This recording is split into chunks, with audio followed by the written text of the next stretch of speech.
Thursday, June 9th. I'm back in Lviv. Had a few days to recover from the trip.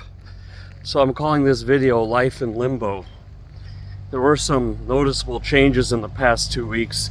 Maybe they happened before I left, but I wasn't paying attention because before the trip I was kind of preoccupied with getting things done in Norway. But I am calling this the Life in Limbo. So I just want to answer a question. One of the people in the comments asked about how to get into Ukraine, what you need. You really have to check out that Visit Ukraine website, about the COVID insurance and visas and all of this stuff. I know it's more relaxed. We didn't even have a customs inspection coming into Ukraine, and the Polish border didn't check anything. They just wanted to get us out of there. So, and the Ukrainian border people were pretty fast. I saw some people with some certificates. Those could have been COVID certificates or something, but I'm not entirely sure. But the check was very fast, the passports, and they just put stamps. Now I have a resident permit, so I don't need the COVID insurance every time I come in and out. But you need to check that on the Visit Ukraine site. So, okay, two things I noticed when I came back. Number one, the exchange rates. The exchange rates are really a problem. They've gone up a lot. It's better to have cash, to have a cash with you. You'll get a 10 to 15% premium rate. If you use your bank card, you're only going to get the government rate. So the government rate for the dollar is roughly, or the euro, I should say the euro is roughly 32. But you can get I think 37, 38 for your euros if you go out on the street and use cash. So it's advisable to bring cash with you, and your money will go farther. So before I left, the exchange rates were actually pretty close to the bank rates. There wasn't really that much of an advantage to using cash, but now it's quite noticeable. The other thing that has happened is the notaries have reopened.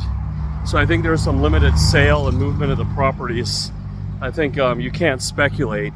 There's still really a lot of restrictions against speculative sales, but there is some reopening going on here and some return to normalcy.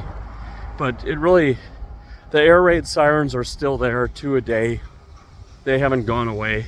But as far as I know, nothing has happened in Lviv in the last couple days or last week. I think last week something had happened here. A train station or something was bombed, but we're getting the air raid sirens because of the activities in the east. So I guess that raises the question, we're living in limbo, like who is winning the war now? Well, it's been a little bit over 100 days and the Russians have 20% of the Ukrainian territory. So as of now, technically they're winning because they've got more than they started with, and Ukraine has less than they started with. But who will win is Ukraine, obviously, because the momentum is in their favor. But what happens between now and when this decisive victory, when all the Russians are out of Ukraine and or the Russian Empire collapses, or Putin is taken out by his inner circle, or they just decide it was a bad idea, I don't know, whatever the end conclusion, the inevitable end will be that Ukraine will be restored. I do believe that. The Russian economy can't sustain this, and it'll eventually implode on them, just like it did with Afghanistan in the 80s. When I'm pretty sure a Republican will get elected in America in about 2 years. Mike Pence, most likely. I think people are a little tired of Trump. I think he's had his best days. So I think it would probably be Mike Pence is most likely person to be president. He's going to drill American oil like crazy, crash the oil prices, and that'll cut the support from the Russian economy. So that's about 2 to 3 years out. We could see the new Russian Empire started a very quick collapse. Right now unfortunately the ruble is high, oil prices are in their favor. So yeah, this limbo between now and when we get get a conclusion to this war to the point where they're confident to reopen the airport, confident to restart, foreign banks are confident to restart investing here. Foreign companies are confident to start reopening business or investing in new business here, building offices and hiring people here. That's a long time. So we have this like limbo state. And in limbo state, not much can happen. It's just you try to get through things one day at a time.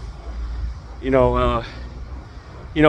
the end of the limbo state, they'll start rebuilding the country. But until there's a conclusion and the threat of Russians destroying cities and sending missiles at random everywhere, it's really going to keep the institutional money out, keep the foreign investment out. The Americans will be very reluctant to start any rebuilding. So we just have to bear with it. But in my opinion, this can go on until they do something about the oil prices. But there's a stubbornness in America with the Democrats not to drill any more American oil to relieve the pressure, to make up for the loss of Russian supply. They think they can do everything with like windmills, and solar panels. So I don't know. I foresee at least 2 years, until we can get back to some normal life.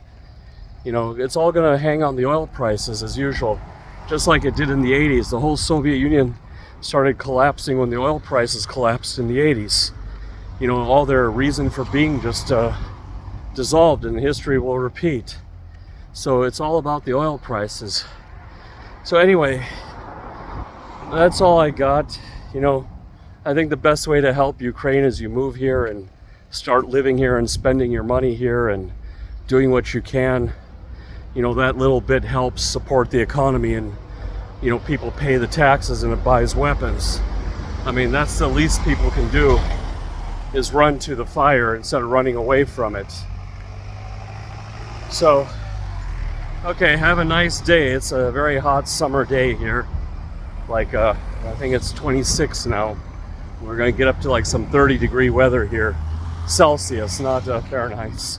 Fahrenheit, it's like 70s to 80s.